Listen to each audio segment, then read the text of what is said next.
ο Χριστοδουλόπουλος ο Χρήστος,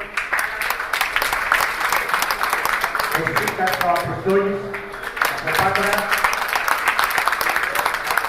ο Βυξάη ο Δενής, ο Ζήκη ο Ίκτο,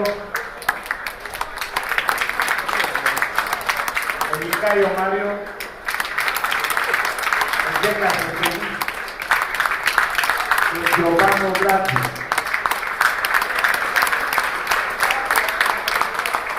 Λείπει ένα παιδί, ο Τσέρος ο Γιώργος, ο οποίος έχει μάθημα φροντιστήριο και δεν μπορούσε να παρευρεθεί. Συνδυάζουμε και τα μαθήματα. Πρώτα τα μαθήματα και μετά το ποδόσφαιρο.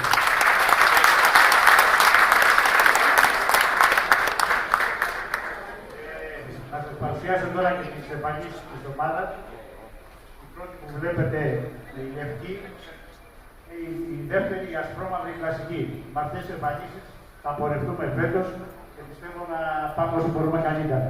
Δεν μας ενδιαφέρουν πολύ τα αποτελέσματα, μας ενδιαφέρει να δημιουργήσουμε μια καλή ομάδα με καλά παιδιά, με καλούς χαρακτήρες, να έχουμε τους γονείς δίπλα, να μας βοηθάνε γιατί χρειαζόμαστε τη βοήθειά τους.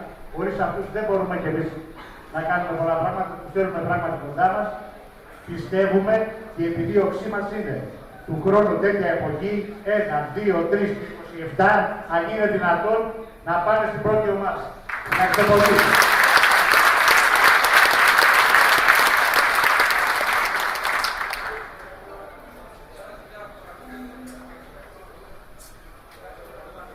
Εμείς θα παίζουμε με την Άσο και με την Υγεία την Πλατεία.